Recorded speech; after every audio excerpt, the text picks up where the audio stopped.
para investor tadi jangan gampang tergiur kan ya, dengan keuntungan besar dan sebagainya. Paling pertama cek dulu itu legal atau ilegal. Ceknya cara gimana? Paling gampang tuh Coba. Kita kasih solusi. Kevin. halo. Bro, ini kedua kali lo mampir di sini ya. Ya, betul. Kenapa gue undang lo? Karena memang lo kan pakar investasi Indonesia ya. Kayak berlebihan gitu. Nggak, soalnya kenapa ini lagi rame banget bro kasusnya nih. Harta Indra Kents dirampas negara, korban investasi bodong binomo. Hakim tidak adil. Korban-korbannya.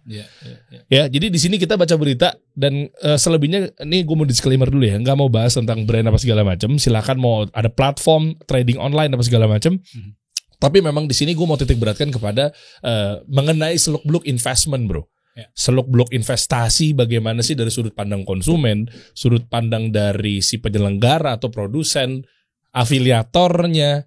Nah soalnya masih banyak yang butuh edukasi terkait dalam hal ini. Apakah kalau investasi itu udah pasti untung fix duit gue balik modal? Nah kan gitu-gitu kan belum teredukasi tuh orang-orang. Betul. Ya kan? Apalagi yang berikutnya nih. Ada yang Aldan sempat nonton FTV-nya dia dulu dan tenang dulu. Insya Allah sekarang dia udah tobat deh. Tuh ditipu hampir 10 miliar Jessica Iskandar. Trauma dan kapok, semalam saya masih nangis. Iya, maksudnya nangisnya kan bisa diomongin sama suami aja gitu, nggak usah di media kan. Kita juga nggak pengen tahu nangisnya gitu. Maksudnya, ini juga rame nih, bro. Gua nggak tahu siapa yang salah. Karena lagi-lagi investasi mobil, bener ya mobil ya? Jessica Iskandar mobil masalahnya. Iya. Makanya kita bahasnya satu persatu deh bro. Oke, boleh. Terkait dari investasi ini sebenarnya gimana sih awalnya kayak dari paling awam deh, sejauh apa edukasi ini udah sampai? Taunya investasi untung selesai. Padahal di situ ada gimana cara akad syariahnya, apa segala macam. Terus hartanya kayak yang si Indra Kents ini, gue nggak tahu ya, lo mau lebih detail dalam apa enggak? Tapi monggo intinya, sebenarnya harta ini balik kemana? Orang-orang yang datang tuh gue juga pengen bahas dari sisi angle, bukan berarti gue bela korbannya dulu deh. Kalau korban kayaknya udah pasti bener ya. Cuma maksud gue kayak konsumen dulu deh. Gue nggak tahu soalnya kan konsumen itu korban apa bukan. Si konsumen ini kan yang pakai trading online itu, kalau gue mau di sisi dia, sebetulnya kalau angle dari sini dia juga salah juga bisa. Versi gue loh. Koreksi kalau gue salah. Udah tahu ini potensi judi, lu ikut-ikutan, Paul. Ya kan kayak gitu-gitu kan. Tapi giliran boncos balikin duit gue apa segala macem. Wah banyak. Aduh kompleks banget nih bro. Kita mulai dari mana dulu enak ya? Jadi mungkin kita bahas dulu nih dari kasus ini sebenarnya. Jadi tadi ada Indra Kents, ada Jessica Iskandar sebenarnya kan. Sebenarnya itu dekatan gitu bro. Paling mending memang kita bisa nyebutnya ini semacam terindikasi investasi bodong sebenarnya kan ya. Ya investasi bodong betul. Ada yang platform semacam binomo dan sebagainya. Ataupun Jessica Iskandar produknya produk mobil ya sebenarnya. Nah sebenarnya dari semua itu kuncinya adalah, intinya adalah kenapa sih orang tuh ya mau terjerat atau masuk ke dalam investasi bodong ini kan sebenarnya. Itu dasar sebenarnya kan ya. Uang cepet balik, uang. Nah, jadi sebenarnya kalau kita lihat ya dari berbagai macam studi kasus sebenarnya dari OJK dan sebagainya. Jadi ada 3 faktor sebenarnya. Hal utama yang kenapa sih orang mau atau bisa terjerat investasi bodong ya. Pertama itu sifat dasar manusia bro, pengen cepet kaya. Wah ya. Pengen cepet kaya, ngelihat orang-orang crazy rich itu cepet kaya. Wah nih ada peluang bisnis ini, bagus nih masuk nih. Jadi itulah greedy lah ya orang-orang ya, manusia pada dasar gitu kan bro. Jadi pengen cepet kaya nih. Itu satu. Yang kedua, dia udah tahu nih ini mungkin bodong ataupun kayak ini nggak betul ya, tapi bisa jajan besar gitu. Udah hajar aja deh. Sebentar, dia udah tahu sebenarnya kalau itu bodong. Betul. Ada juga mungkin udah tahu nih, nggak terdaftar, reason dan sebagainya, tapi menjanjikan besar bro. Gimana nggak tertarik kan bro? Jadi hajar aja lagi. Udah deh, masuk aja deh, nggak apa-apa deh. Lu juga sih sekarang banting-banting laptop biar duitnya balik. Betul. Dan yang ketiga terkait dengan pertanyaan lo tadi, terkait masalah literasi. Jadi mereka itu menurut survei 17% tuh nggak paham bedanya antara investasi bodong, legal dan yang ilegal. Bisa juga kan nggak terdaftar, malas ngurus, ilegal, tapi nggak bodong, bisa jadi kan? Oh iya, Makanya- iya. Tapi kalau bodong pasti legal deh. Nggak mungkin kalau investasi yang berizin tuh bodong gitu. Maksudnya nggak mungkin gitu. Nggak bakal mungkin gitu kan. Karena pemerintah kita pasti kurasi banget ya. Betul. Jadi kan kamu udah dapat izin juga dari pemerintah kan. OJK lah ataupun BI ataupun Kementerian Koperasi UKM gitu kan ya. Kan kamu udah dapat izinnya kan. Jadi makanya banyak orang memanfaatkan itu kan. Oh. Dengan rendahnya literasi terkait dengan investasi legal ataupun ilegal yang dimiliki orang-orang, udah itu peluang banget kan bagi orang-orang yang mau nakal kan bro. Oh Ya, iya. seperti itu kan bro. Ini baru ngomongin umum ya. Oh. Dan ternyata kalau survei juga karena kita bergerak di bidang syariah lah ya kasarnya. Indeks keuangan syariah itu pemahaman terkait dengan literasi syariah itu cuma 9% di Indonesia. 9%. Wah kecil banget lagi. Ini syariah atau bukan? Itu kecil banget. 9% ya. 9%. Biasanya apa yang mereka stigmakan? Kayak kenapa edukasi itu nggak nyampe gitu? Itu dia bro. Karena mungkin memang selama ini produknya sendiri juga terbatas. Ataupun kadang-kadang pemahaman mereka konven sama syariah sama aja. Kan kita nggak bisa pungkiri kan sekarang ini market cap dari syariah kecil sekali kan dibandingkan dengan konvensional kan. Belum lagi si pelakunya ya. Pelakunya juga ngakunya syariah tapi ternyata pas dicek nggak syariah. Betul. Kayak gitu itu kan yang ngerusak. Anda ini ngerusak. Iya kan masih kayak gitu-gitu kan. Ya udah lah mbok lu syariah ya lu jelas akadnya harus syariah juga lah. Betul. Belum lagi tadi inklusi keuangan ya. Jadi produk-produk keuangan syariah itu masih dikit. Jadi menurut survei baru 12% gitu. Yang bisa diterima oleh masyarakat bro. Jadi memang sekarang kita butuh sekali ya tadi ya yang namanya edukasi tadi. Oke. Itu jadi memang hal seperti itulah yang memang jadi hambatan juga lah ya masalah di kita ini untuk bagaimana kita bisa mengedukasi para investor tadi jangan gampang tadi untuk tergiur kan ya dengan keuntungan besar dan sebagainya. Paling pertama cek dulu itu legal atau ilegal. Ceknya cara gimana? Paling gampang tuh Coba. ada beberapa hal yang pertama ya udah kita cek ini izinnya legal nggak atau nggak legal? Iya. Caranya gimana? Iya. Kita bisa cek kan misalnya contoh dia berizin OJK atau enggak, misalnya bergerak di bidang keuangan nih, fintech atau sebagainya. Cek aja tanya OJK, bisa telepon juga kan, bisa ada call centernya atau bisa websitenya itu terdaftar bro. Oh fintech yang syari ini atau fintech yang berizin ini. Itu kelihatan semua. Di website ada Di juga website kali. OJK juga ada. Jadi mudahan cek dulu kan. Cek dulu sebelum kita invest walaupun nanti di belakangnya kita nggak tahu seperti apa ya. Tapi cek dulu apakah dia berizin atau bukan. Yang kedua, kalau biasanya terindikasi ilegal tuh kalau apa? Dia returnnya nggak masuk akal. Kita bisa nih 1 hari 10%. Wah. Kayak gitu-gitu kan nggak masuk akal kan? Bisa apa yang kayak gitu bro? Udah ada potensi goror, judi, masa 1 hari Yang langsung. sering kan biasa di SMS juga nih potensi profit sekian 1 hari banyak kan bro? Bukan banyak lagi, apalagi nomor saya udah kesebar. SMS begitu mulu isinya. Gitu. Ya.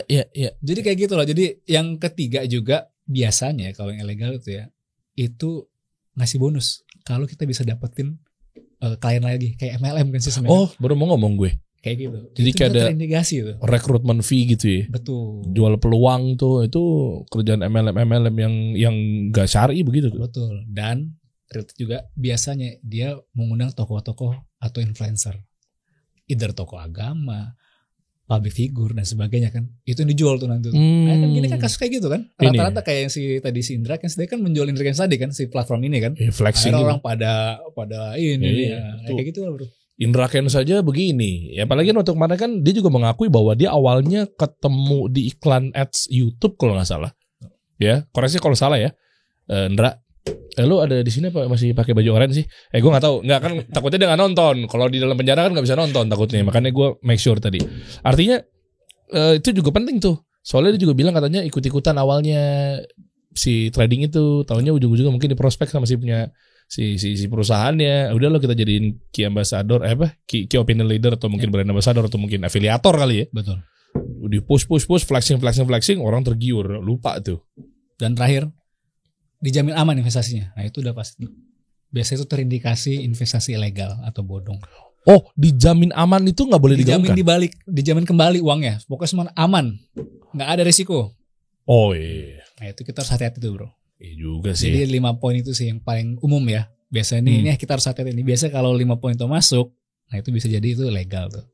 Oh, investasinya. catat ya guys, itu penting ya. Artinya gimana kalau menghadapi 9% yang harus tahu apa namanya ini adalah bahwa ini legal dan ternyata ini benar, apa segala macam, edukasi sih sebenarnya. Betul, edukasi. Dan kita tadi sebagai investor mau belajar gitu. Harus kita kalau mau investasi jangan beli kucing dalam karung. Jangan, yang paling juga sekarang lagi heboh, jangan FOMO. Investment is not about trend ya. Bukan karena trend sebenarnya. Jadi betul-betul kita pelajarin semua itu. Investasi. Oh, saya mau investasi mungkin di saham dan sebagainya. Kita pelajarin gitu. Jangan gara-gara ini ada influencer ini beli saham besar, beli juga. Tiba-tiba ternyata itu cuma digoreng doang biar nanti ntar ujungnya boncos lagi kayak gitu-gitu bro. Itu harus hati-hati sebenarnya. Biasanya kan takutnya saya nggak mau justifikasi ya. Yang pertama permainan bandar, yang kedua Elon Musk. Aduh, sebut merek lagi. Maksudnya mungkin kan Elon Musk kok begitu menyuarakan apa segala macam, tapi belum tentu semuanya juga salah sih Elon Musk. Ada baiknya juga dia. Intinya begitu ya. Nah terus berarti bisa disalahkan juga nggak sih konsumennya? Dalam arti misalnya berarti lu juga harus nanggung resiko dong. Jangan lu minta balik tuh barang-barang atau harta lu. Terlepas dari ini kan headline media tadi bilangnya katanya diambil negara atau diserahin negara. Gue gak mau bahas itunya ya. Itu biarin aja, udah terserah. Atau itu mau bisa jadi hoax mungkin, atau mungkin itu adalah pemerintah atau penguasa kita punya maslahat. Ya udah, gue gak mau ngurusin masalah itunya. Mereka lebih tahu lah, penguasa men. Ya kan? Nah cuma yang mau gue bahas adalah si konsumennya. Ya. Wajar kan kalau dia gak dapet balik uangnya, bagaimana? Versi lo gimana? Betul. Jadi mungkin sebelum jawab pertanyaan lo, bro ya, kalau kita lihat Indra Kents ini menarik nih. Jadi kenapa diambil negara sebenarnya? Waduh. Karena ternyata menurut negara ini hasil judi. Kalau judi itu nggak berhak dikembalikan ke para itu. Serius investor. bro? Jadi kalau judi langsung diambil negara. Itulah dasar dari si hakim memutuskan bro. Oh ada beritanya? Ada berita gitu. Kalau detail lagi. Sama-sama cari dong. Ini baik lagi ya. Judi itu ternyata bermasalah. Itu. Gue baru tahu loh asli. Oh ternyata jangan gara-gara buzzer, buzzer tertentu yang ngegoreng bahwa enak banget ya. Karena kan kalau gue baca komen netizen begitu. Tergiur jadi mereka kan. Terlena maksudnya. Terpancing emosi. Jadi seakan-akan 99% negara pasti salah, 99% negara pasti matre. Kan begitu kan kalau netizen atau mungkin penggorengan itu kan. Gue sempat baca sih, sempat kayak wow, kok gini ya. Tapi kan gue mikir lagi, penguasa pasti punya maslahat, penguasa pasti lebih tahu apa segala macam. Ternyata benar. Jadi itu hasil judi di tuh RUU KUHP. Mana coba? Mungkin bisa dibantu juga Wir coba deh Wir cek. Ya kan Anda kan juga lagi pengamat ini pemberantas judi di negeri ini kan Wira nih. Beban banget ya. Dibalikin ternyata ya. Betul. Karena dianggap ternyata di undang-undang hasil judi. Jadi kegiatan itu yang rugi itu karena judi. Yaudah dia rampas negara. Itu jadi dasar dari kenapa hakim memutuskan disita. Sia-sia dong si para korban kan katanya nyamperin ke lapas. Kok lapas sih? Ke kantor polisi. Apa sih fotonya kemarin yang pada sujud-sujud apalah kayak teriak-teriak gitu. Gue gak tahu ya. Itu berarti sia-sia juga dong, mereka gak bisa. Makanya kan sekarang banding lagi dan sebagainya kan bro, kayak gitu-gitu kan bro. Pasti ini udah masalah hukum lah ya. Tapi itu dasarnya ya. Jadi judi itu pasti bermasalah kan bro. Ya iyalah. Hey, mau gimana pun ceritanya ujungnya ya dari sisi hukum positifnya gak bisa diterima hal gitu kan. Nah sekarang kalau kita ngomongin syariah tadi ya, misalnya qadarullah ada kerugian ya. Contoh kayak Jessica tadi, Jessica Iskandar tadi kalau nggak salah dia itu investasi mobilnya. Mobilnya dia punya mobil lalu diserahkan kepada partnernya untuk nanti dicapitalize lah ya, dalam arti nanti disewakan kepada orang-orang gitu. Jangka waktu mungkin setahun, berapa tahun gitu kan. Si Steve itu. Si Steve tadi itu. Oke, jadi mobilnya berapa? 11 kalau salah. 11 mobil. Jessica jadi ada beberapa, 2 mobil mungkin itu patungan mereka, tapi 9 mobilnya kalau nggak salah Jessica semua yang punya. Oke, artinya mayoritas tuh mobilnya Jessica. Betul. Sama suaminya nih. Betul. Oke, aset keluarga, terus tiba-tiba dari sekian banyak, let's say 9 sampai 11 mobilnya itu dikerjasamakan ya. Betul. Sama betul. Steve ya. Bilangnya bahwa dia punya peluang bisnis untuk menyewakan mobil atau rent car gitu ya. Lalu nanti hasil keuntungannya dibagi lah. Tiap bulan, misalnya 60 juta dan sebagainya itulah. Kan menarik sekali ya bro. Udah ada bilang. Alphardnya udah, jadi pokoknya tiap bulan 66 juta kalau soal Alphardnya. Kesebut ya. Jadi tiap bulan bawanya udah. Semuanya ya harus kayak gitu kan. Jadi jelaskan ya. Ntar sekian gitu kan ya. Nah terlepas dari itu tadi, kita belum ngomongin masalah tipu menipunya ya. Tapi misalnya qadarullah nih, kalau dalam syariat, kalau ada kerugian, let's say misalnya tiba-tiba nggak laku gitu ya. Nggak laku nih, misal bulan ini tiba-tiba putus kontrak sama si vendornya nih, nggak mau nyewa lagi mobil Jessica Iskandar misalnya. Jessica nggak bisa nuntut, tetap aja kan kita sebulan 66 juta, ya nggak bisa juga kan. Dia harus terima barang-barang bahwa untuk bulan itu nggak ada bagi hasil gitu asalnya. Itu indahnya syariah begitu tuh. Gitu. Tapi nggak tahu apakah si ini tetap janjikan misalnya kalau gimana pun keadaannya tetap 66 juta, kita nggak tahu. Tapi dari sisi syariah kan kayak gitu kan bro. Intinya kalau ada kerugian apapun itu yang selama itu memang karena faktor bisnis, ya semua si investor harus terima. Nggak bisa dia harus oke, mau rugi nggak mau, gue mau tetap uang gue bisa balik atau gimana, nggak bisa. Ya itu sama yang utang kan bro. Oh iya, ya, makanya. Utang kan emang mesti balik kan. Ini kan investasi, ada untung dan siap rugi kan bro. Iya. Simpel ya, itu syariah mudah sebenarnya. Dan kalau syariah berarti kalau lu rugi bareng-bareng, untung bareng-bareng. Sesuai dengan nilai saham atau equity-nya misalnya. Betul. Ya. Tapi intinya ya, jadi kalau rugi bukan dijadikan hutang ya. Betul. Bukan. Tapi sekarang banyak orang gitu kan, dia invest, terus tiba-tiba rugi. Dia nggak mau pokoknya. Loh udah kalau mau rugi, modal saya balik. Lah modal kan diputar. Iya. Gue pernah tuh kena kayak gitu tuh di usaha. Ada lah ya, gue takutnya juga orangnya nonton gitu kan. Dia juga masih follow gue. Gue jalanin bisnis sama dia lah. Akhirnya pas udah 5 cabang produk lah ya, bangkrut qadarullah. Terus dia minta balik duit. Sampai bahas polis apa segala macam. Udahlah. Nah mungkin waktu itu gue juga mungkin minim muamalah yang benar sesuai syariah seperti apa. Dia pun ya kebetulan ya non muslim ya.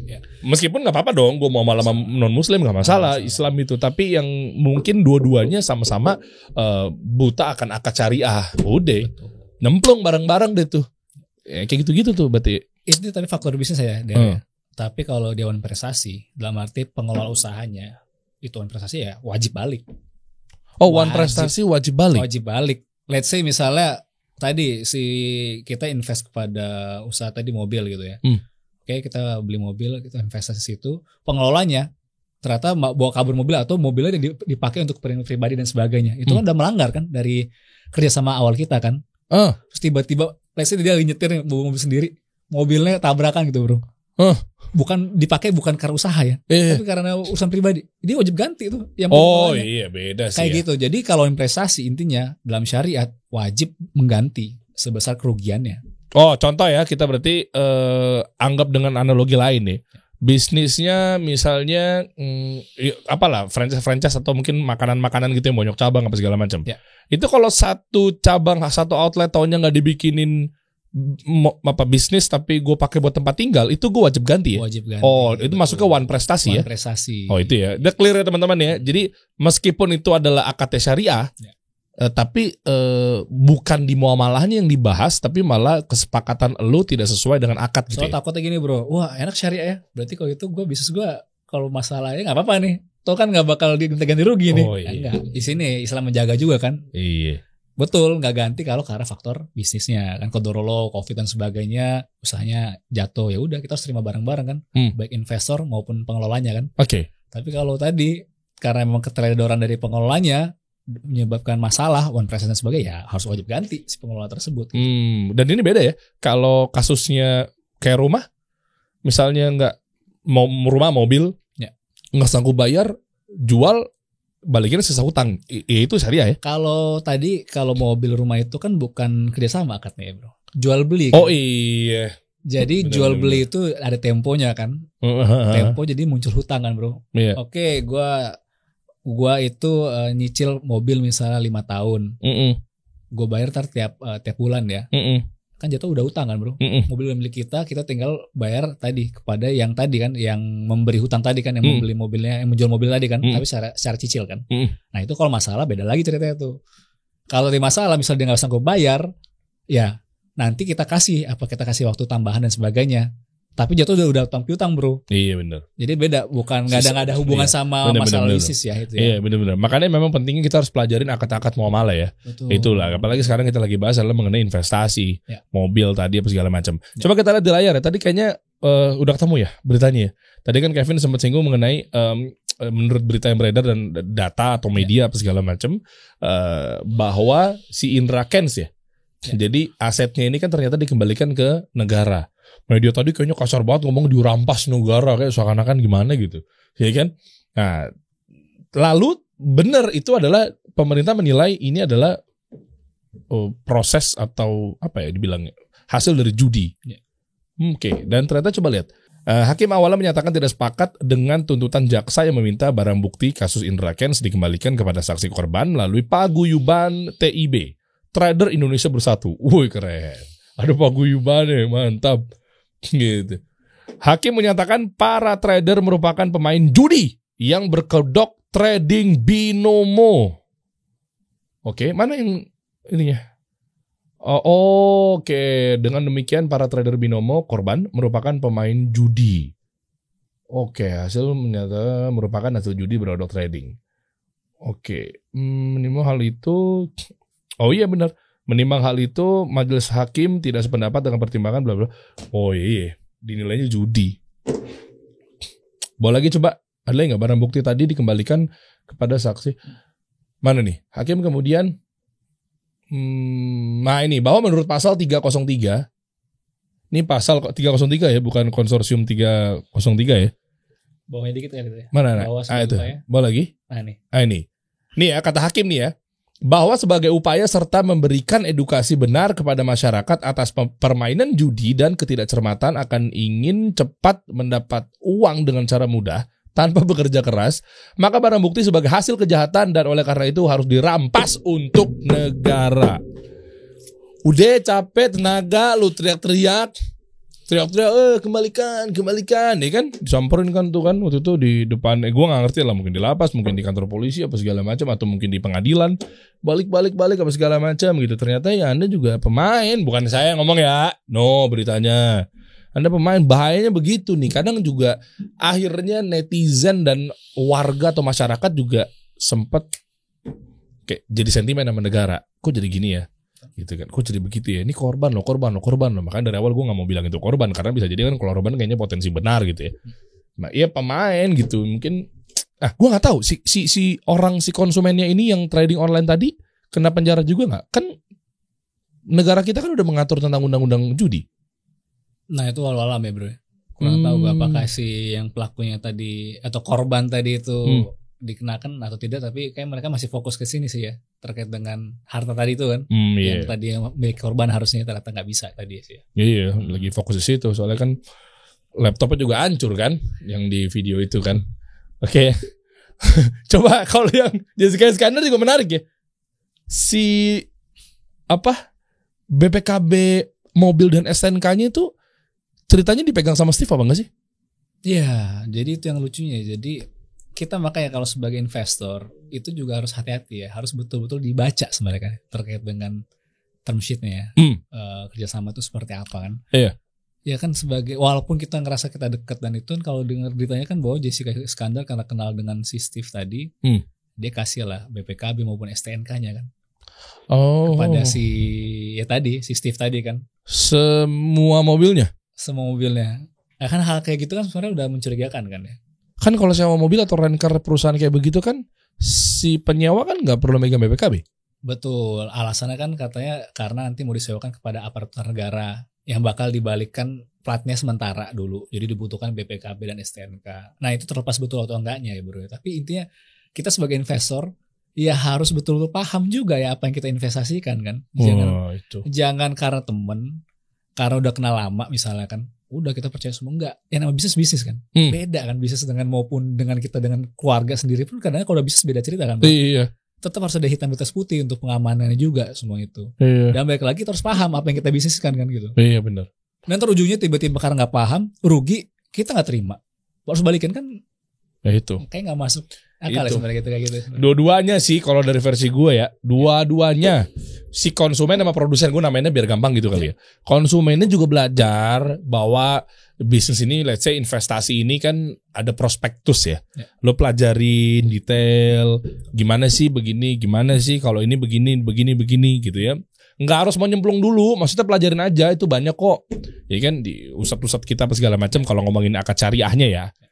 Habis itu baru si penyelenggara atau produsennya juga belajar. Mungkin bisa jadi mungkin memang dia penipu, atau dia pun juga nggak tahu, main ngegas-ngegas aja. Kayak yang udah-udah, kayak kebanyakan, kayak yang tradisinya. Oh kita kalau sistemnya usaha atau platform investasi begini loh biasanya. Nah kayak gitu-gitu, jadi dua-duanya ketemu. Baik lagi tadi kan bro, jadi karena ini potensi besar, udah deh hajar aja deh. Aduh. Ya kan tadi kan, wah ini besar ya, walaupun kita tahu ini meyakinkan gak ya atau enggak, udah gak apa-apa deh, kayak besar hasilnya. Taruh aja nih Taruh gitu. aja tadi. Itu kan ya sifat dasar manusia tadi kan bro. Banyak. Alami banget bro. Iya, banyak. Ya kita lah sebagai investor, berarti kita ngomongin investor ya. Si konsumen ini investor kan, harus tahu sih sebenarnya detail-detailnya apa segala macam. Si penyelenggara ini gimana sih model bisnisnya, gimana sih akad-akadnya dan lain sebagainya gitu. Nah kalau kita bahas lebih lanjut mengenai si penyelenggara apa segala macam. Kayak lo sendiri misalnya, lo fahamin mengenai OJK dan lo punya platform, let's say juga udah berizin OJK, ya kan? Bisa dibilang securities crowdfunding. Nah, yang dimaksud dengan seperti ini, apakah memang mereka-mereka ini juga terlibat dalam hal banyak juga kasus-kasus deh yang kita lihat deh tentang securities crowdfunding. Yang membedakan ada aja dong pastikan securities crowdfunding yang bodong. Kalau yang bodong pasti ada juga bro. Ciri-cirinya aja nih misalnya. Sama tadi kan. Mirip-mirip gitu juga ya. Berizin, bisa menghasilkan, menjanjikan investasi yang besar hasilnya, aman dan sebagainya tadi kan bro. Tapi ternyata juga ada juga yang cukup harus hati-hati kita juga ya, bahwa yang berizin pun mungkin bisa jadi bermasalah. Karena? Ya penyelenggaranya dalam hal ini sama seperti kayak gue ya gitu. Gue tidak menjalankan sesuai dengan peraturan yang sudah ditetapkan oleh OJK misalnya. Demi hal suatu tertentu kita akhirnya ada satu part ini kita nggak jalankan bro. Itu udah ada pincang kan, terus tidak bermasalah. Udah kita bisa kena kan. Karena kan semua itu dilakukan untuk apa? Untuk menjaga ekosistem kan. Menjaga keamanan investor, menjaga keamanan pelaku usaha tadi UMKM, dan menjaga ya penyelenggara dalam hal ini tadi kita sebagai platform tadi kan ya.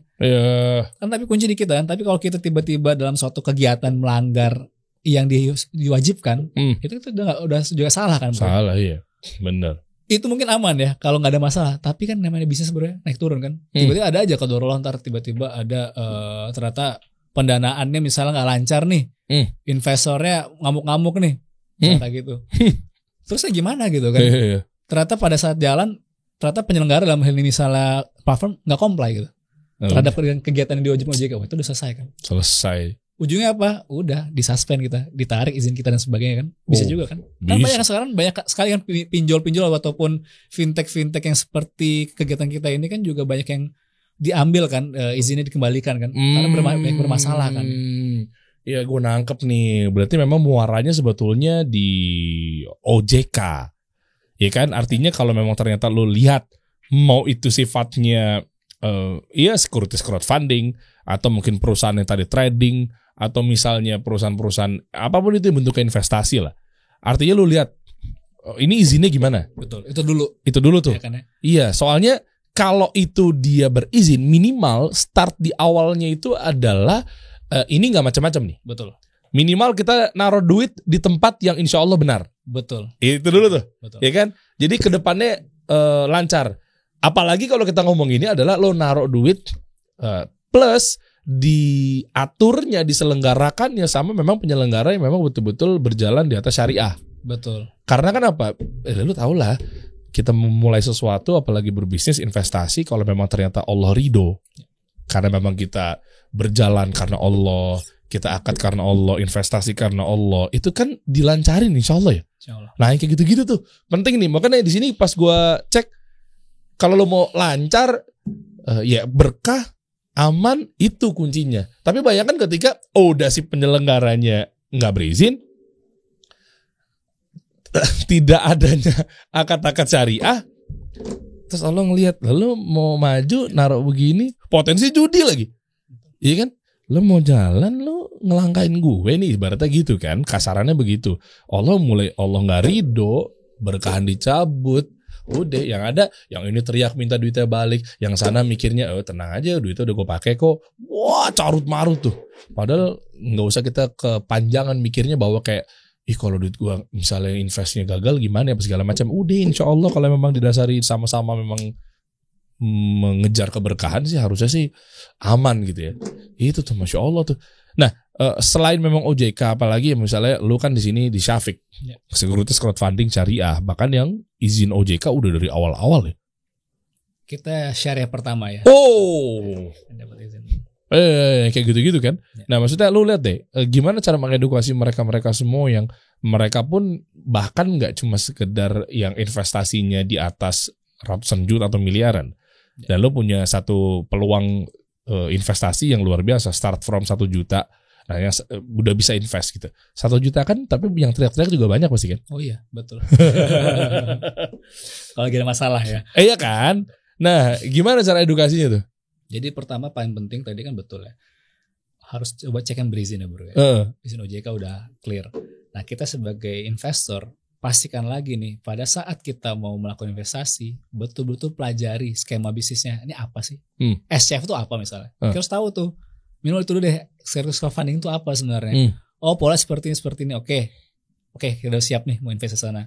Pada saat kita mau invest, kan nanti kita bakal milih ya, produk A, produk B, produk C gitu bro ya. Kita beli, kita klik, nanti bakal keluar yang namanya prospektus.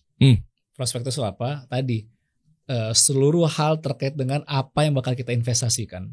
Dari A to Z lah ya, semuanya itu ada semua tuh ya. Karena tadi prospektus itu nanti menandakan bahwa kita tuh paham. Dengan kita baca prospektus kita paham apa yang kita investasikan. Karena gede-gede tuh di prospektus biasa ada tuh bahwa ini semua kita tidak, ini semua resiko ditanggung si investor. Karena kan semua resiko di mereka semua kan. Kita penyelenggara hanya menyediakan, dan kita tidak boleh namanya kita itu menjanjikan, menyuruh atau memberikan referensi lah. Kita nggak boleh, kita cuma menyediakan saja tempatnya. Ujungnya kesadaran semua ada di investor kan. Itu yang kadang-kadang orang nggak tahu kan. Udah invest lewat misalnya lewat platform, dia baca prospektus, oke, baca, beli, kalau rugi, nyalainnya ke penyelenggara gitu. Enggak. Kan penyelenggara juga kalau gue lihat ya, kan udah transparansi di situ. Ya, lu yang pilih dengan secara sadar, lu juga bisa baca, nggak ada ditutupin. Itu semua disclaimer semua, kita udah semua. Udah disclaimer gitu-gitu ya. Betul. Nah ini berlaku ke semua apapun itu ya. Misalnya, gue ada nih perusahaan kasih solusi. Ya udah, otomatis kalau lu mau invest kan pasti kan lu ngecek dong EBITDA gue, lu pasti ngecek kan financial modeling gue, bla bla bla bla bla lah. Ya, terus tiba-tiba kalau memang qadarullah ada apa-apa, masa lu nyalain gue? Kan lu juga sadar. Betul. Kayak gitu-gitu kadang juga harus dijagain banget sih. Iya, dan makanya mindset. Bro, tadi sepakat masalah edukasi penting banget. Makanya kita setiap juga membuat konten pun selalu pasti akan selalu edukasi juga ya. Dan kita pun ya sering mendapat undangan dari berbagai macam pihak, sekolah dan sebagainya. Kita pasti ambil rata-rata. Karena apa, itu demi kepentingan apa, buat edukasi kan. Mau kampus mana ataupun institusi mana, sering undang Syafiq gitu ya, untuk ngomongin, itu kita paling senang bro, karena tadi buat edukasi kan. Iya itu. Dan kadang-kadang sendiri orang yang tadi ya, yang mengundang itu sendiri berlandaskan syariah semuanya, kadang-kadang yang audiens sendiri nggak paham juga kan, makanya itu kita senang tuh, kita kasih gambar, ternyata seperti ini syariah, seperti ini. Even tuh lingkungan syariah kan bro. Iya. Jadi kita, ini ya kebayang kan bro, ternyata memang ini butuh perjuangan sini untuk edukasi ini. Gitu. Yeah. Karena jelas kadang-kadang ya alhamdulillah ya, kebetulan kalau dari user yang ada di kami ini, karena kebetulan juga sudah cukup terkait dengan jiwa syariahnya lah ya bro ya. Mereka kadang-kadang misalnya kalau ada kendala, namanya bisnis kan ada kendala, misalnya pembayarannya itu mundur berapa hari sebelum, mereka paham khusus gitu. Tapi mungkin selama ini yang tiba-tiba coba investasi Syafiq, dan mungkin selama ini pengalaman di yang konvensional dan sebagainya, yang dijanjikan pasti kan, baik tanggal sini namanya kalau hutang kan gitu kan bro. Baik kalau namanya kredit tanggal 25 bayar. Nah kalau kita kan ya berdasarkan performance-nya kan, mulai nanya ini kok belum dibalikin, belum. Nah kita edukasi lagi. Ya tapi alhamdulillah ekosistem yang di Syafiq ini itu semua karena tadi banyak yang cukup lumayan paham, bisa ngasih tau juga, nggak perlu Syafiq yang ngomong nih. Iya itu. Tiba-tiba user lain sendiri ngasih tahu, ngajarin semua. Jadi mereka semua menjadi terbangun ya bro, ekosistem baik ini bro. Itu yang kita terus harapan kita makin besar lagi ya ekosistem ini sih. Iya betul. Apalagi tentang edukasi mengenai syariah ini kan. Ya lu dan teman-temannya lainnya kan effort banget ya. Sangat. Banget ya, maksudnya yang biasa tadi setuju. Biasanya konvensional, biasanya dijanjikan ini naruh duit sekian, balik ke sekian, wah macam-macam ya. Ternyata begitu ada awal-awal, ya gue support lah, bukan nyalahkan lu ngajinya atau hijrahnya. Awal-awal hijrah mungkin lu belum tahu edukasi banyak, sama lah mungkin gue juga begitu. Akhirnya ngegas tuh, naruh. Pas naruh mungkin nggak baca detail apa segala macam, ya sudah. Dan mereka nggak tahu kalau di syariah itu, oke lah misalnya mungkin telat, tapi juga banyak yang bisa lebih cepat dibandingkan waktunya bro. Oh ada juga. Iya. Indahnya syariah kan. Iya. Kalau di konven enggak, lu dapat tanggal 2, tanggal 25 misalkan. Oke, gue ntar bakal dapat bunga nih dari si yang minjem, apa yang gue pinjemin tiap tanggal 25. Sedangkan kalau syariah bisa jadi tanggal 10 udah masuk. Kan tergantung bisnis kan. Ya. Kayak gitu kan. Iya. Gue mau simulasinya dong, Vin. Simulasinya gimana caranya, cara kerja lu? Mungkin ini lagi-lagi edukasi kita bahas kan. Kita coba mengawamkan diri deh. Banyak teman-teman yang mungkin nggak tahu alurnya seperti apa. Cara kita invest dengan penyelenggara securities crowdfunding syariah gitu ya. Yang mungkin yang lagi lo jalanin di Syafiq ini ya, syafiq.id. Artinya gimana sih pertama kalinya, let's say misalnya lo bawa uang. Habis itu lo taruh, lo dapatnya berapa, equity sekian 0,000% misalnya, dengan perusahaan yang nggak tahu lah dia udah TBK atau IPO atau belum apa segala macam. Lalu baliknya tuh tiap bulannya kayak gimana, atau reportnya. Coba kita dari dasar dulu, mungkin teman-teman juga harus paham mengenai investasi. Langsung filsafat apa? Bisa simulasinya? Mungkin bisa kelihatan kali. Bisa boleh. Bukan, coba dong. Syafiq.id. Lebih ada bayangan. Iya, gitu maksud gue. Start 1 juta udah bisa jadi investor ya. Ya betul. Perusahaan-perusahaan seperti apa nilainya? Perusahaannya pasti yang sudah kita kurasi ya sedemikian rupa lah bro ya. Ya udah berjalan deh, coba. Ya udah berjalan. Sekarang, sebut aja, name it. Sekarang ada, ini UKM bro. Jadi belum tentu semua orang pada tahu bro. Maksudnya kalau orang umum ya. Enggak. Yang perusahaan-perusahaan gede deh, yang paling berkesan deh, yang nilai palingnya besar. Paling besar aja dulu. Kalau yang nama terkenal mungkin kayak Bang Uco kan, Jaklot pernah di kita. Oh, Jaklot pernah di kita gitu ya. Oke. Tapi memang banyak kan kita sektornya beda-beda bro. Ada yang tambang, gas, ada yang telekomunikasi dan sebagainya. Nah sebagai contoh gini bro ya. Coba. Ini kalau kita tadi ada duit, ya pertama harus daftar dulu pasti itu. Ya. Daftar itu buat apa? Buat tadi agar kita bisa melakukan investasi kan. Oke. Nah daftar sendiri itu prosesnya pun nggak langsung bisa cepat. Kita bakal ada yang lakukan namanya Know Your Customer atau KYC ya. EKYC. Jadi nanti kita bakal cek semua, ntar dia bakal ngisi semuanya. Kita bakal cek ini sesuai gak sih data yang dimasukkan semuanya. Ya dong kan gak boleh dong. Misalnya dia invest ntar bisa jadi uang apa hasil macam-macam semuanya kan. Bisa jadi pencucian uang dan sebagainya. Kita juga mesti cek juga. Ya. Tapi simpel kok. Itu gak lama. Nah setelah dia udah di EKYC dan sudah layak untuk investasi, udah dia tinggal pilih nih produk yang bisa jalan. Sekarang saat ini ada satu produk kan kebetulan yang lagi listing nih, lagi jalan nih. Dan lo fokus di sukuk ya?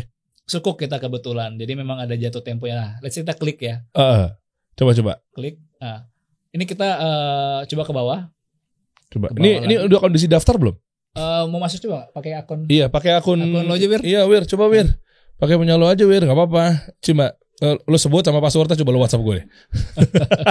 Sambil nunggu pakai akunnya Wira, sambil nunggu biar nggak distraksi gue teman-teman. Boleh tahu dong mungkin yang awam nih, pengen tahu bedanya kan investasi di Syafiq ini artinya securities crowdfunding. Securities crowdfunding ini berarti kan bareng-bareng, ya funding lah gitu ya. Crowdfunding ya, urunan ya. Ya urunan, kita patungan nih, crowdfunding. Ada satu perusahaan misalnya namanya Kasih Solusi, gue lagi butuh dana misalnya 5 miliar, misal. Akhirnya gue bilang, Vin, mau dong gue biar teman-teman yang audiens Kasih Solusi juga bisa memiliki Kasih Solusi gitu kan. Ya. Nah, jadi bisa crowdfunding nih. Coba dong. Nah, akhirnya lu pada patungan itu semuanya tuh. Ada yang naruh 1 juta, 10 juta, 500 juta misal. Dapatlah terkumpul 5 miliar. Nah artinya mungkin bisa didetailin gak? Bedanya sukuk sama saham seperti apa? Nah kita simpel aja dulu deh. Ya, banyak juga soalnya yang DM. Misalnya gue habis posting Syafiq, ada yang nanya kayak begitu-begitu gitu kan. Nah coba deh, mungkin lo bisa bantu. Jadi simpelnya Syafiq itu tadi betul securities crowdfunding ya. Itu apa? Paling gampang bayangin kayak marketplace aja deh. Oke. Kayak yang warna hijau atau warna orange lah bro ya. Ya oke. Kalau di marketplace kan ada penjual, ada pembeli, ada barang yang ditawarkan kan. Ya. Yang ditawarkan apa kebutuhan sehari-hari atau elektronik dan sebagainya. Nah beda kita, penjual tadi itu pelaku usaha. Yang membutuhkan pendanaan. Pembelinya adalah siapa? Investor. Apa barang yang ditawarkan? Itu adalah efek. Nah, apa itu efek tuh? Efek itu suatu berharga yang nanti ditransaksikan. Oke. Nah, kebetulan yang bisa ditransaksikan di SCF ini, securities crowdfunding kita singkat SCF ya bro ya. Yeah. Itu ada 2, ada saham, ada sukuk. Oke. Nah, apa bedanya saham dengan sukuk? Tadi, jadi pelaku usaha tadi, penjual tadi akan bukan menjual, istilahnya kita menawarkan saham atau sukuk ya kepada para investor tadi kan atau pemodal tadi. Nah, bedanya apa saham dengan sukuk? Saham sama kayak di bursa. Jadi intinya kita mini bursa ya. Jadi kayak di bursa efek itulah. Iya. Produk sama kan, sama-sama saham, sama-sama ada sukuk juga. Saham ini adalah kalau orang itu butuh dana, dia punya PT. Dia lepas sebagian kepemilikannya ditawarkan kepada para pemodal. Nanti dilepas sahamnya ya. Terbitan saham baru, orang bisa beli tuh saham. Otomatis si pemodal memiliki sebagian kepemilikan di PT tersebut kan. Iyalah. let's say lo kasih solusi nih fundraise gitu misalnya 5 miliar ya. 5 miliar misalnya gue lepas 5 miliar tuh untuk 10% misalnya. Nah 10% itu bakal dibeli para pemodal gitu. Mau dari 1 juta rupiah sampai berapa ratus juta. Pokoknya 5M kan ya. Iya. Dan masing-masing ya tadi karena beda-beda ya pasti otomatis kepemilikan juga beda-beda kan. Ya, anggaplah misalnya biar gampang hitungnya kita simulasinya sama. Gue butuh 5 miliar untuk berapa 10%. Ya. Berarti ada yang naruh misalnya satu orang naruhnya 100 juta. Biar gampang hitung gimana? Ya mungkin 100 juta berarti ada 50 orang gitu kan. Iya. Yang naruh kan ya. 50 orang masuk ke dalam kasih solusi. Dia memiliki 1% seperti itu. Masing-masing 1%. Gitu teman-teman ya dapat ya. Kurang lebih kayak gitu. Ya. 1% tadi ya. Jadi dia memiliki, jadi nanti di orang itu di dalam perusahaan tersebut bakal menikmati ada 2 kalau saham ya. Yang diharapkan pasti dong kita kalau mau invest pasti mengharapkan bagi hasil ya. Return kan. Ada 2. Pertama dividen, itu istilah bagi hasil dividen ya kalau di saham, atau capital gain. Capital gain itu apa? Jadi pada saat kita membeli saham kan bisa ada nilai tuh. Tiba-tiba mungkin di tahun berikutnya kita mau jual nih. Biasanya kita beli 100 perak gitu ya. Pada saat tahun berikutnya kita mau jual 200 perak. Nah itu ada selisih kan keuntungannya karena itu capital gain istilahnya. Valuasinya dihitung ya. Betul. Okay. Nah tapi saham tadi itu bakal dibagikan kalau ada keuntungan. Iya. Siap itu aja. Jadi nanti setelah dihitung di akhir tahun nanti ada net profit ya. Nanti udah potong semuanya. Ada keuntungan dibagikan berdasarkan porsi kepemilikan masing-masing. Betul. Itu simpel gitu kalau saham tuh. Satu sukuk. Bedanya apa tuh kalau sukuk? Sukuk itu kita kerjasama tapi nggak di perusahaannya. Kita pemodal nggak masuk langsung ke perusahaannya. Tapi let's say tadi kasih solusi dia punya project nih. Misalnya ada kegiatan workshop gitu ya bro ya. Iya. Ya misalnya jangkau tuh 3 bulan nih. Kita mesti butuh modal dulu nih buat jalan workshop ini nih. Bayar narasumber dan sebagainya gitu ya. Bayar tempat, hotel. Betul kayak gitu. Kamar. Betul. Venue gitu kan. Let's say misalnya kita butuh 1 miliar nih. Iya. Untuk 3 bulan nanti bakal dibayarkan dari misalnya dari yang pendaftaran kan. Mungkin nanti setelah 3 bulan nih. Nah itu kan proyek tertentu ya kan. Jadi kasih solusi punya proyek workshop tadi. Nah itu proyek itu ditawarin ke para investor. Tapi investor nggak masuk ke dalam kan? Iya. Cuma proyeknya doang kan? Kebayang teman-teman ya? Nah itu beda simpel kayak gitu. Iya proyeknya. Jadi misalnya tadi gue kemarin sempat bikin yang 49 juta tuh workshop tuh 360 business blueprint. Anggaplah 50 juta deh. Begitu yang datang misalnya 100 peserta, berarti kan dapat 5 miliar. Betul. Bener gak? Gitu matematika gue bener gak sih? 50 juta, 100 juta berarti mungkin 500 juta kali ya. 50 juta. Oh, yang datang 100 orang 5 miliar kan? Ya, iya gak sih? Bener gak sih? Anda pada bantu saya dong. Jangan terlihat saya sendiri bodoh di sini nih. Ya anggaplah misalnya 5 miliar deh. Ya. Nah, artinya keuntungan yang didapat dari cost apa segala macam, sharing profitnya itu dibagi-bagi sama let's say tadi 5 miliar tadi kan lo butuh 5 miliar. Iya. Ternyata pas waktu modal lo sendiri itu kan lo cuman butuh misalnya 3 miliar misalnya. HPP-nya. Ya. Ada keuntungan 2 miliar kan? Ada keuntungan 2 miliar. Jadi nanti di akhir bulan itu di proyeknya selesai nanti bakal lo dapet 5 miliar kan? Lo mungkin cuma tadi hanya butuh pendanaan tadi di angka misalnya tadi berapa 3 miliar ya? 3 miliar. Lo balikin 3 miliar, 2 miliar kan keuntungan tuh. Iya. Dibagi berdasarkan persentase kesepakatan. Let's say tadi misalnya 50-50 udah 1M buat kasih solusi, 1M buat investor. Iya kayak gitu. Modal balik. Kalau saham nggak balik modalnya, karena kan udah masuk ke dalam perusahaan. Iya. Kecuali lo mau exit apa segala macam kan. Betul. Ya gitu-gitu lah kurang lebih. Dapat ya. Yuk kita simulasi. Udah masuk nggak pakai akun lo Bir? Coba cek dulu. Sebelum masuk, kita coba kan lo dari awal dong, biar teman-teman nggak bingung. Syafiq.id.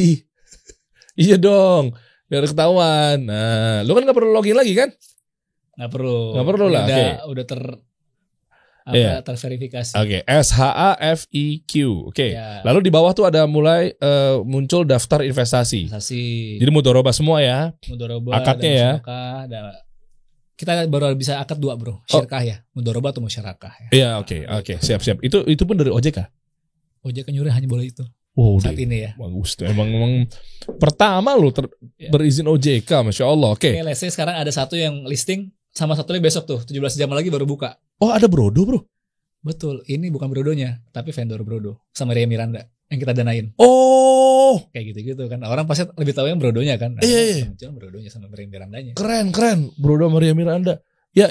PT-nya unik lagi namanya PT besok ada hasil. Betul. Masya Allah. Iya oke. Terus ada apa lagi? Ini kan ya. Kita mau coba yang ini kebetulan lagi listing ya. Kita klik. Apa ini? Pembangunan jaringan FTTH atau apa? Ini telekomunikasi ini ya bro. Oh oke. Telekomunikasi. Dia butuh 5,3 miliar, saat ini udah 4,2 ya, udah 80% nih. Yang terpenuhi, sisa 20% lagi. Coba ke bawah. Nah itu kelihatan tuh jangka waktunya kegiatannya tuh 9 bulan bro tenornya. Projectnya. Periodenya pengembaliannya mulai dari 6 bulan udah ada pengembalian. Ini beda-beda ya, kan semua tergantung proyek. Ngerti gue. Jadi si project ini berjalan 9 bulan. Tapi mulai ada pengembalian, dibalikin modal sebagai hasilnya dari 6 bulan udah ada. Oke. Dapat ya teman-teman simulasinya. Misalnya tadi workshopnya kasih solusi misalnya berjalan 9 bulan tuh di berbagai macam kota. Ya kan di kampus-kampus misalnya. Ternyata di bulan September kan kelar tuh, Januari sampai September bulan ke-9. Ternyata di bulan Juni itu udah bisa turun. Bisa jadi udah bayar kan dari para vendor. Bukan dari para pendaftarnya kan. Iya. Tapi ini nggak detail bro, nanti detail di prospektus. Coba oke. Masuk. Let's say. Bisa langsung invest sekarang bisa tuh ya? Bisa juga. Oke, coba. Kan lagi buka gitu kan. Coba buka ya, Wir. Coba buka. Lo ada duit ya, Wir? Duitnya dikit. Belum duitnya kurang. Berapa duitnya? 1 juta. Aduh, kurang dana berapa? Cuma 43.000 tuh. 43.000. Lu bikin malu lo, Wir. Duit lo kurang. Kekurangan tadi si jaringan telekomunikasi berapa 20% ya? Kurang 1 M. Apa? Tadi udah dapat pendanaan 4,2 M. 1 M-an. 1,8 M. Enggak 1,1 M kali ya. 1,1. Serius ya 1,1 doang nih.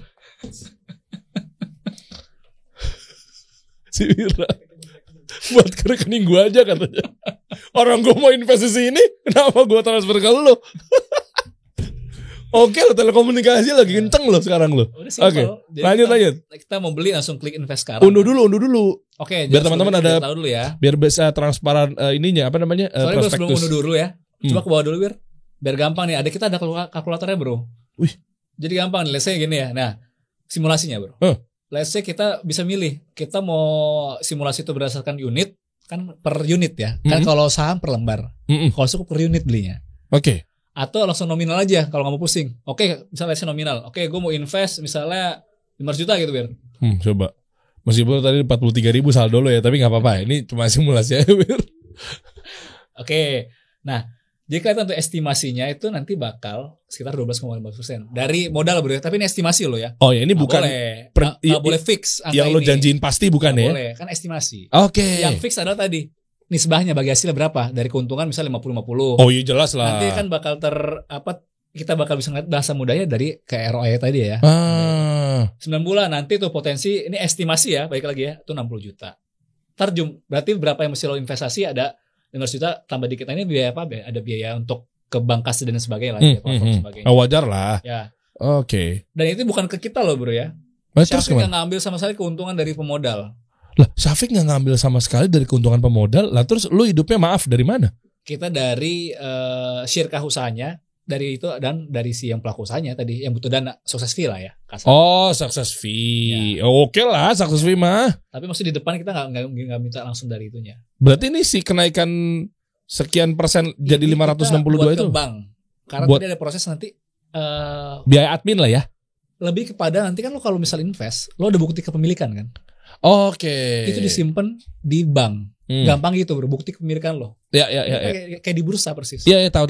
Ini menariknya juga crowdfunding ya. Kalau fintech lain, lo invest di fintech lain, lo nggak ada bukti kepemilikannya, hanya di penyelenggaranya doang yang ngasih bukti. Kalau ini enggak, kita terdaftar, terkonek langsung dengan bursa. Oke. Itu lebih enak kan. Jadi lo invest di bursa, di invest di Syafiq kelihatan tuh semua. Misalnya lo beli PT di bursa nih, di Syafiq juga kelihatan. Udah begini aja yang jelas-jelas investasi, malah main judi. Iya. Next coba. Maunya lagi? Mau lagi apa? Coba biar. Tuh, jadi ini kita state lagi bro, performa bisnis masa lo tidak mencerminkan. Jadi jangan anggap angka ini fix kan. Oke. Bisa berubah kan. Ya. Jadi nanti bawa lagi apa? Nggak bisa kelihatan biar potensi yang didapat. Itu merah soalnya ada peringatan saldo kamu tidak cukup. Oh ya nggak cukup. Coba. Tapi intinya gitu bro, tadi ada potensi 60 juta tadi kan. 60 juta.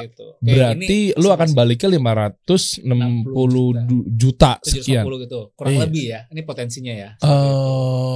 Oke, ini biar gampang ya. Jadi lo kebayang, gue mau invest sekian, potensi yang gue dapat bakal sekian. Potensi ya. Iya. Angka fix ya. Oke. Sekarang ini baru cuman ngomongin simulasi, sekarang kita mau ngomongin jeroannya nih. Prospektus dong. Mantep nih. Jadi boleh. balik lagi, jangan beli kucing dalam karung. Oh iya dong. Nih, unduh prospektus misalnya kan. Oke. Set.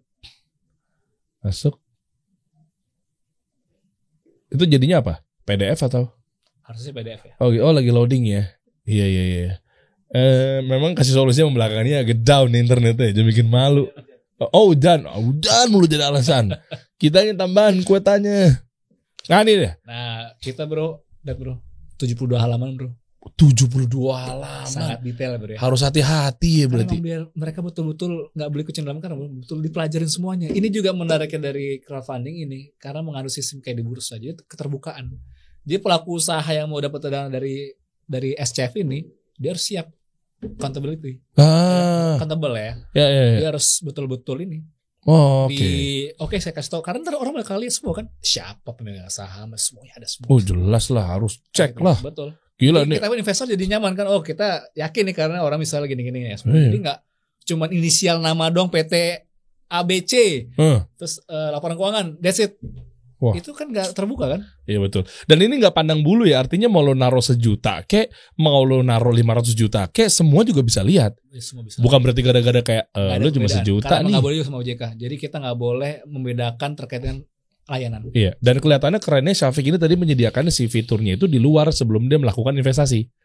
Invest sekarang, unduh prospektus. Betul. Artinya mau lo cuma mau pelajarin apa segala macam, bisa-bisa aja.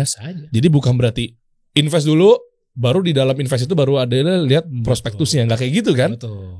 Oke. Nih next ya. Next sih, cadas. Mungkin gampang kita ke ini. Cadas singkatannya. Keren. Cadas, man. Ya ini pada itu ini tadi nih. Apa tuh? Perhatikan nih, jangan lupa nih. Ini nih disclaimer ini harus padahal udah pastikan. gede banget ya tulisannya. Merah lagi. Oke. Terus? Oke, bawahnya lagi disclaimer juga masih otoritas semua OJK semua bla bla bla. Daftarnya ada apa-apa, penawarannya, profilnya, semuanya bro, lengkap bro. Wih, ini daftar isi ya? Daftar isinya. Oke. Nah mungkin nanti kita stop di itu aja kali ya, yang resumenya aja kali biar bawa lagi. Langsung ke apa halaman berapa tuh? Yang pertama kali mungkin ya. Ini informasi secara umum bro. Dari sini pun kita bisa ada bayangan lah. Kalau mau detail ke halaman selanjutnya. Kalau mau ada ini pun juga bisa nih untuk menjadi gambar. Apa sih nih? Ngapain sih dia nih? Oke. Nama PT-nya, kodenya apa, jenis efeknya apa, nama company apa, terus dasar penerbitannya apa. Ini dasarnya kita kerjasama ini loh. Jelas kan kita kerjasama ini nih, misalnya untuk ini nih. Tadi tuh kelihatan tuh pelaksanaan pembangunan jaringan. Betul. Paket 4 Jakarta, Banten dan Jawa bagian barat. Jadi di pemasangan lah gitu kali ya. Ya. Nilai proyeknya 7,3 nih bro. Ini nilai proyeknya bro. Tadi apa? Kuntung apa? Dia butuh berapa? 5,2 kan? Iya. Berarti kurang lebih PO-nya PO-nya 5 miliar. Yang nih nilai proyeknya 7,3. Dia butuh modalnya apa? Nilai modalnya 6 sekian. Nilai pendanaannya di kita 5,3. Gimana? Nilai proyeknya 7,3 miliar. Ya, proyek secara total ya. Tapi modalnya sebenarnya kebutuhan modalnya itu di 6 miliar. Tapi sebenarnya udah ada dana masuk dulu. Makanya dia hanya butuh cuma di 5,3. Ngerti gue. Gitu ya.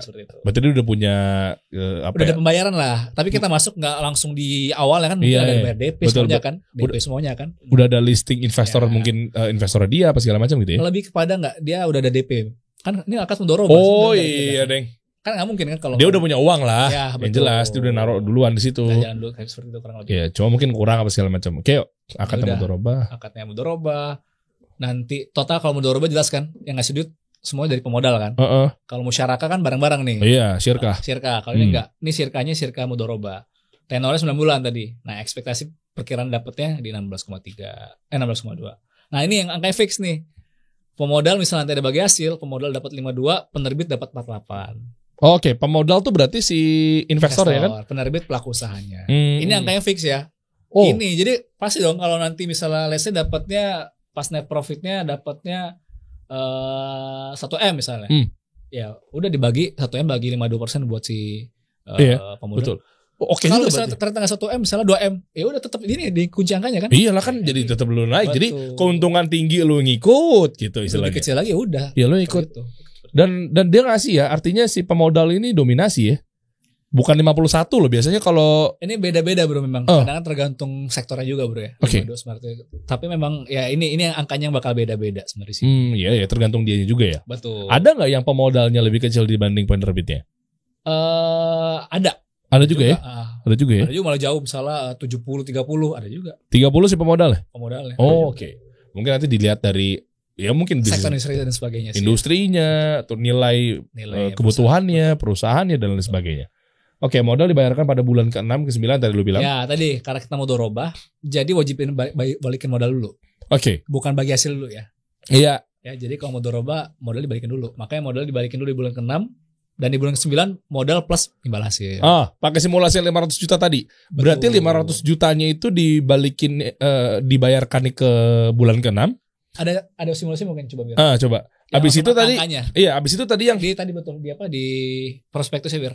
Kayak di halaman belakang ya, Bir. Ada nggak? Coba. Ada angkanya.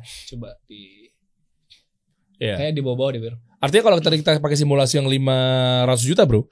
Kan tadi kan kita dapat keuntungannya kan 62 juta. Itu pasti di akhir keuntungan. Nah, berarti turun dulu di bulan ke-6 500 jutanya, modal balik. Belum semuanya. Mungkin 200 juta dulu.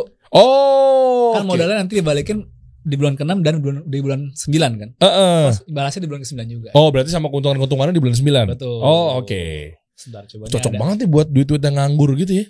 Ini yang panjang, Bro. Ini ada juga sih kita yang di bawah dari ini ya. Ada 4 bulan. Tadi yang lagi mulisnya 5 bulan kan? Oh iya. Yang tadi apa, Brodo? Betul. Cocok nih buat duit nganggur kayak gue gini. Nggak tahu deh, gue duit nganggur apa gue yang nganggur deh. Coba di paling bawah, Wir. Ya, ini skemanya kan. Nah ini skemanya tadi. Oke, bawahnya, Wir. Ini? Nah, ini dia nih. Tuh. Jadi tadi butuh pendanaannya kan di angka berapa, Bro? 5 miliar. 5 miliar kan ya. 5 miliar 362 kan, ya? Juta. Nanti di bulan ke-6 tuh pokoknya turun dulu tuh. 1M. Oh. 1M ini ntar bakal dibagikan kepada para pemodal kan? Iya. 1M nanti turun kan? Tinggal 4,3 kan? 4,3-nya nanti baru dikembalikan plus nanti ada bagi hasil 651 juta. Itu. Bagi hasilnya. Oh, 651 juta. Totalnya semua kan sebenarnya kita dapat 5 miliar kan, Bro? Iya. Dia butuh dana tadi berapa tuh? Ya 6 miliar. 5 miliar ini. Iya, 5 miliar tadi. Iya, 5, itu 5, kan proyeknya 7 miliar. Betul. Tapi kan dia kan kebutuhan dananya 5,3 miliar. Ya. Artinya ini kan dibalikin dulu pemodal. Nah, tergantung lu tuh naruhnya berapa. Lu tuh start from naruh 1 juta atau lu naruhnya sampai 500 juta gitu kan? Ya. Berarti kalau 1 juta dari 52% tadi. Betul. Iya kan? Ya. Kayak gitu kan berarti kan? Jadi 1 juta tadi pokoknya kalau ada keuntungan, tapi 1 juta tadi, Bro, itu kan berapa persen tuh? Ya 0,00 sekian kan? Nanti ada hasilnya kan 52% tuh.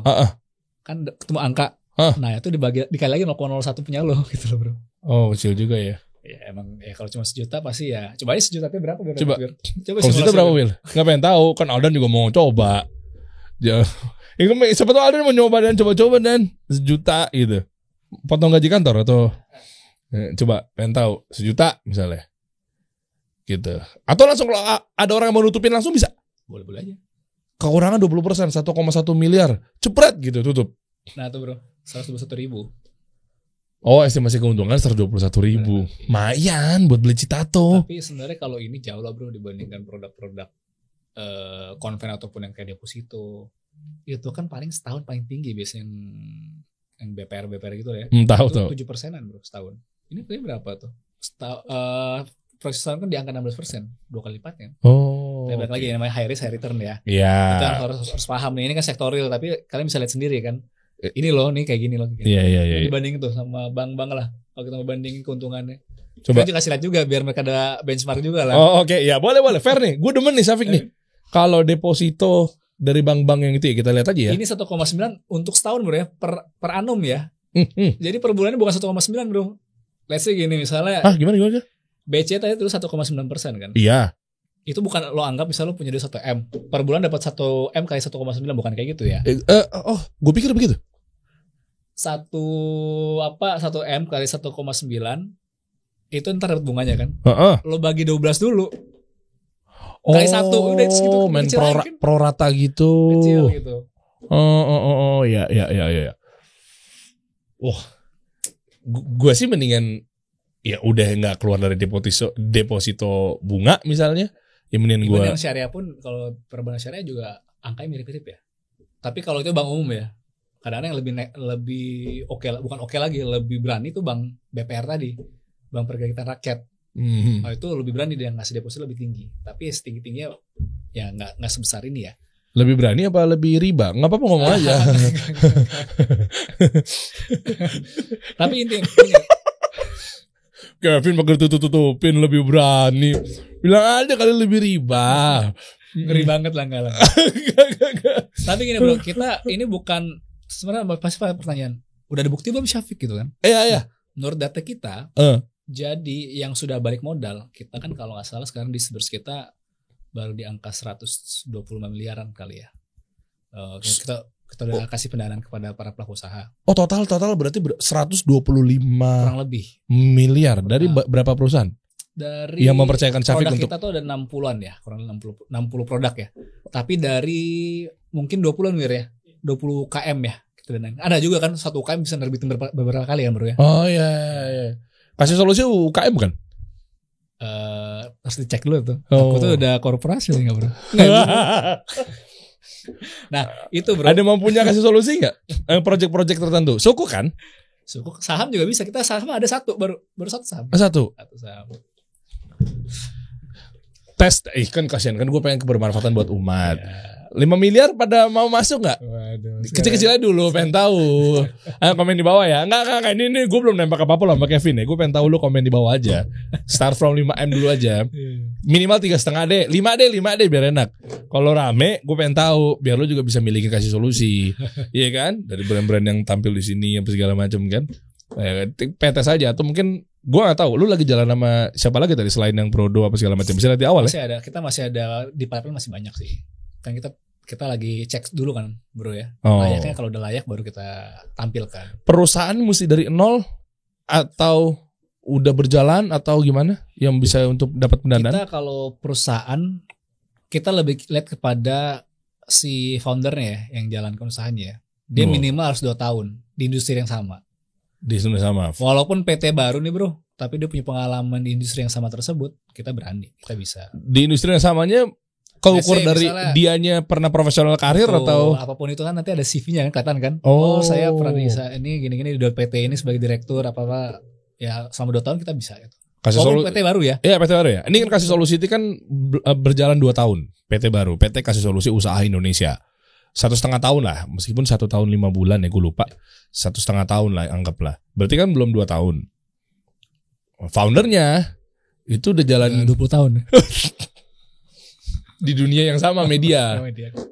Nah maksudnya itu gue gak tahu pertimbangan lu kayak gimana. Ada kok kita yang PT-PT yang setahun pun ada. Tapi karena memang dia punya pengalaman juga, kita berani sih. Nah jadi patokan tuh bukan PT-nya ya. Jadi baik orang PT masih 2 tahun. Sedangkan selama 2 tahun gak ada usaha juga bro. Apa bedanya? Oh iya sih. Dia Mati Suri 2 tahun baru bentuk PT itu 2 tahun sih. Tapi gak ada, gak ada. Kita justru lihatnya foundernya sih. Nah kalau kasus seperti itu yang paling gampang berapa pendanaannya? Dimulai dari berapa? Dari OJK-nya pun juga nggak sih, nggak dibatasin. OJK hanya dibatasin batas atas ya. Iya plafonnya berapa? 10 miliar? Langsung 10 miliar gitu bisa? Kita paling kecil, OJK nggak batasin ya. Tapi kalau dari kebijakan Syafiq 500 juta paling kecil. 500 juta. Cuma yang paling gampang dengan status yang tadi belum 2 tahun. Ini gue mau membantu teman-teman sekaligus gue curhat sama diri gue sendiri ya. Kita nggak ada sih bro, tergantung kebutuhan dan kalau memang visible ya kita bisa. Tapi kalau memang itu, ini bukan tips ya, pengalaman di kami di Syafiq ya, kebetulan kan Syafiq ini karena sudah cukup jalan beberapa proyeknya, kita tahu nih apa ya sih tips dan triknya ya. Kita sekarang tuh kalau pendanaan kita di angka 3 miliar lebih itu tuh detik habis. 3 miliar lebih itu mungkin 3,5 kali ya. 3,5-an itu misalnya listing dalam detik habis bro. Ya udah gue gak usah ngutang. Makanya kayak tadi kan di atas 3 miliar tuh masih butuh waktu kan. Jadi gak selesai langsung. Jadi makanya itu contoh kayak ini 5 miliar nih. Jadi mungkin butuh waktu, gak bisa langsung detikan habisnya kan. Butuh berjalan. Oke, gue mau tahu dari lo ini sambil ngobrol aja. 10 miliar untuk 10% wajar gak? Kurang 20 miliar, 20%. Tergantung usahanya kok. Ya oke lah, tergantung usahanya. Kok kita gak bisa patokan dari 10% tadi ya bro ya. Tapi kalau rulesnya memang kalau di ini kita langsung ngomongin kayak jauh ya. Iya. Kalau kayak di industri startup sendiri tergantung stage-nya ya. Kalau stage itu masih stage awal ibaratnya seed lah ya. Pre-seed, kalau pre-seed betul-betul belum ada ini ya, belum ada revenue dan baru ide kan. Kalau ini kan udah ada kan. Mungkin jatuh seed series lah ya. Lo mau nanya revenue stream gue setahun? Apa gimana? Enggak gue nanya itu. Ini masalah berapa layak enggaknya berapa saham ini lepas kan. Pengalaman di seed series itu dari 10 sampai 15% lepasnya. 10 sampai 15%. Gue iseng gila baru pertama kali kita enggak ada brief ya di sini ya. Gue iseng yuk teman-teman. Aldan bantu dong buatin Google Form. Buatin Google Form aja, Google Form. Nanti untuk isi belakangan, ntar saya ngisi tuh deskripsinya. Ya, taruh di deskripsi di bawah. Ya, teman-teman di bawah nih. Insya Allah kan kalau udah diedit kan berarti udah ada nih. Gue pengen tes dulu iseng. Mumpung di sini kan channel-channel gue sendiri ya kan. Ini belum ada brief apa-apa. Gue mau tahu. Coba buat teman-teman keukur silahkan lah. Insya Allah bisnis modelnya juga syariah segala macam. Namanya PT Kasih Solusi Usaha Indonesia. Ada Google Form di bawah. Gue pengen tes. Ya namanya juga tes, ya bisa juga, guanya juga belum tentu mau juga nantinya. Namanya juga ngetes aja, kita belum ada kata apa-apa. Tapi gue mau tes, tolong Google Form dibikin di bawah ya. Silakan cek di deskripsi, insya Allah udah diisi karena pasti di editing. 10 miliar gue butuh pendanaan untuk 10%. Gue mau tes, cek ombak, jalan sama Syafiq. Syafiq gue juga belum kan, kita belum ada kata apa-apa. Gue mau tes ombak aja, gue mau lihat. Kalau tiba-tiba terkumpul 10 miliar dan dapat, kita ngomong saham apa sukuk ya, saham lah ya berarti ya. Kalau ini pasti saham. Saham aja, saham deh. Project-project kan gue jalan sendiri aja. Baik duitnya lah ya kalau. Amin ya Allah, amin. Ya kan. Nah, ayo saham gue lepas 10% kasih solusi. Nggak ada kata apa-apa, gue pengen tes ombak aja. Ini tapi serius, bisa jadi kalau memang ternyata antusiasnya tinggi, gue yain. Dan lu juga bisa jadi lu tinggal pikirin untuk penyelenggaraan ini. Ya, tes ya di Google Form. Ada berapa perusahaan? Gimana cara ngukurnya ya? Biar dia siap berapa? Rela nggak? Lu mau pakai inisial apa kayak gimana deh? Monggo. Nama, cek aja peraturan di bawah dan kira-kira lu berani berapa angkanya? Investnya berapa? Kan ketahuan. Kalau tiba-tiba ada nyebutnya misalnya 1M, 2M tuh lebih lagi. Nah, berarti ketahuan. Kalau subscribe gimana bro? 20M itu kan. Iya. Ya kan? Nah, maksud gue kalau memang ternyata lu siapnya berapa, sesimpel aja lu ikutin aja peraturannya di bawah di Google Form-nya. Cek nama, lu mau kasih nama perusahaan nanti monggo, baru sama lu kesiapannya berapa untuk kasih solusi. Kalau memang ternyata dikumpul 10 miliar, lu tanggung jawab lu, Vin. Lu bisa berani jalanin gitu. Ya, cek di bawah ya. Setuju teman-teman ya? Oke, sip. Bener ya? Nah, lu tinggal pikirin aja. Okay. Kan gue tapi transparan. Lu tinggal cek aja ntar prospektusnya gimana, revenue streamnya apa segala macam. Ya, lihat dari kasat mata dulu aja deh. Lu bisa ukur-ukur lah dari workshop-workshop yang udah beredar berapa hitungannya. Ngeri. Oke, informasi lebih lanjut mengenai Syafiq mungkin lu bisa ajak teman-teman gimana caranya bro? Silakan bro. Jadi paling simpel sih bisa follow di IG kita ya. Itu cukup aktif ya, syafiq.id ya. Oke. Sebenarnya sama juga namanya syafiq.id ini juga. Mungkin nanti sebenarnya kalau dari sini pun juga mudah ya. Kita juga ada tuh FAQ-nya ya. Jadi orang yang belum tahu terkait dengan kegiatan SF itu seperti apa, bisa langsung ke FAQ-nya aja. Apa yang ditanyakan umum, pemodal atau penerbit, rawan semua. Oh, jadi bisa tanyakan sebelum mungkin nanya DM ke admin Syafiq dan sebagainya, misalnya masih belum ngerti juga bro. Tapi mudah-mudahan dengan ada bayangan ini bisa lebih mudah lah ya untuk apa sih sebenarnya SF itu sih. Bisnis itu seperti apa. Oke. Mantap. Sama tadi ya, mungkin teman-teman cek aja di yang lagi listing apa aja. Ya. Total berarti berapa perusahaan tuh bro? Sekarang baru 1, tambah besok 2 ya yang listing.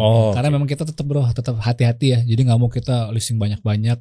Takutnya kan belum tentu juga bagus ya. Makanya kita betul-betul jaga juga ya, jaga ekosistem kan. Kita nggak mau bakal terbitin perusahaan-perusahaan yang kita sendiri belum yakin kan. Ya, berarti bisa dong perusahaan-perusahaan sekarang yang lagi nonton nih, mungkin lo lagi butuh dana buat mungkin lo sukuk atau saham gitu. Langsung aja hubungin ke lu dan lu open kan? Bisa. Artinya tapi kan lu juga pasti kurasi ya. Betul, kurasi. Nah, caranya kayak gimana mungkin ada di website-nya ya. Ada, buat pengajuan apa segala macam, lu coba aja dulu tes. Ya kan siapa tahu kan tiba-tiba langsung bisa di-approve apa segala macam. Apalagi tadi tuh. Kita kan ikhtiar semua bro. Apalagi tadi 10% atau 10 miliar kasih solusi. Gua tes saya dulu. Kita kasih solusi.